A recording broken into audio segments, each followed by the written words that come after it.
السلام عليكم ورحمة الله وبركاته. النهاردة هنعمل حاجة حلوة مش مكلفة خالص وسريعة، وإن شاء الله هتعجبكم جدا. هنعمل الفطير المقلي المقرمش إن شاء الله كده، المسقي شربات. هنقول بسم الله. معانا كوبايتين دقيق منخولين، معانا نص معلقة صغيرة بيكنج باودر، ذرة ملح، شوية فانيليا، ومعانا مية للعجن. هنقول بسم الله. هنحط الحاجات الجافة كده مع بعض على الدقيق، وهنعجنهم بشوية المية على حسب نوع العجين اللي عندك. هعجنهم ونرجع نشوف هنعمل ايه. دي كده العجينه بتاعتي اهي، بتبقى طريه بالشكل ده عشان لما اجي افردها تبقى سهله معايا في الفرد.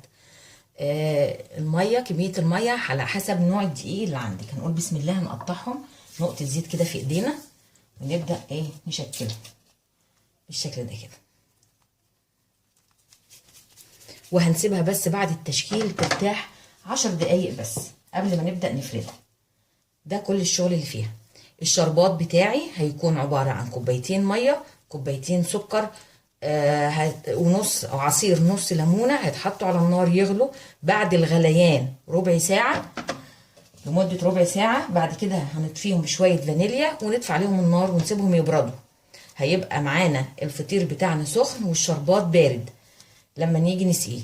بس كده. انا عندي شربات فانا مش هعمله، عشان كده قلت لكم الطريقة بتاعته. انا هسيبها بقى ترتاح. طعناهم كده بالشكل ده كده، هغطيهم واسيبهم يرتاحوا بس ربع ساعة مش اكتر، او 10 دقايق. كل ما يرتاحوا بس هيدوكم نتيجة احلى. هسيبهم بقى خلاص كده، همسحهم بس مسحة زيت كده، وهسيبهم وهغطيهم واسيبهم 10 دقايق، من 10 دقايق لربع ساعة. بعد كده نبدأ نشوف هنشكلهم ازاي. العجينة بتاعتي ارتاحت. هنقول بسم الله.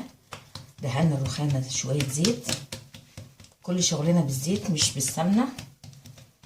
اهو فطير مشلتت بس هنقليه في الزيت، وهنحط له عسل عشان يبقى حاجة حلوة معانا بالشكل ده كده.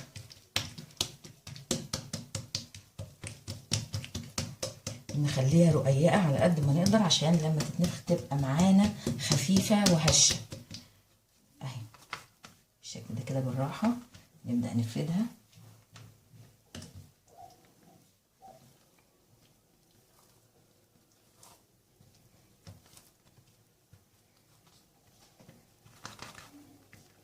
متخافيش، طالما ارتاحت معاكي ان شاء الله هتتفرد بسهولة، ميبقاش فيها اي مشاكل خالص. المهم ان هي تبقى رقيقة على قد ما تقدري ترقيها اهي بالشكل ده كده.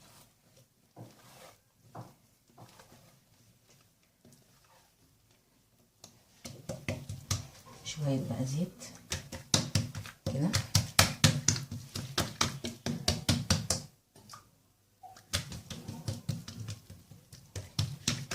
ونبدأ بقى نفتحها بالسكينة. هنقول بسم الله اهي، فتحة يمين فتحة شمال قصادها بالظبط، ومن النص تكون متوصلة ببعضها بالشكل ده كده. ونبدأ نطبقها على الفاضي اهي. نجيبها كده اهي، نقلبها في النص، واليمين والشمال في النص، يمين شمال.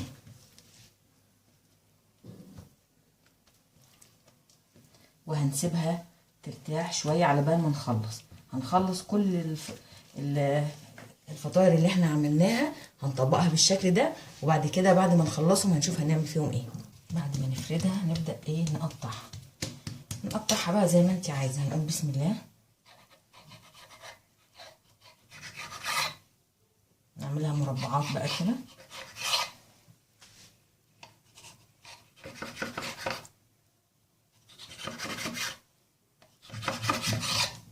بس كده. نفردها بقى كده كل مربع كده لوحده اهي، مربعات بالشكل ده، عشان دي بقى هتتقلي في الزيت. هنبدأ بقى نقطع اللي احنا عملناه، كل اللي احنا طبقناه هنقطعه بالشكل ده، وبعد كده نبدأ نحمر في الزيت. هعمل كمان واحدتين كمان من اللي احنا عاملينهم ونجهزهم، بعد كده نقلي مع بعض. بتاعي سخن. هنقول بسم الله. نحط كده بس تاخدوا بالكم من حاجه، لما تحط عليها الزيت كده بتنفخ معاكي وتترفع معاكي وتبقى جميله. وهنبدا واحده واحده معلش كده عشان تطلع معاكي ايه مظبوطه وحلوه اهي بالشكل ده كده. كده هتتنفخ معاكي وتبقى حلوه قوي، غير لما تحطيها كده وتسيبيها.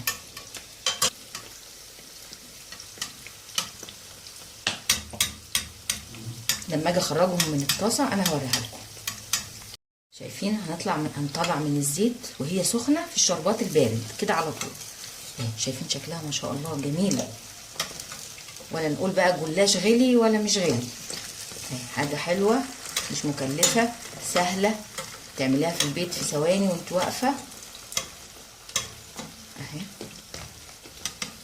وتسيبيها شويه في الشربات عشان تشرب كده من الشربات بتاعنا، وبعد كده ايه تخرجيها.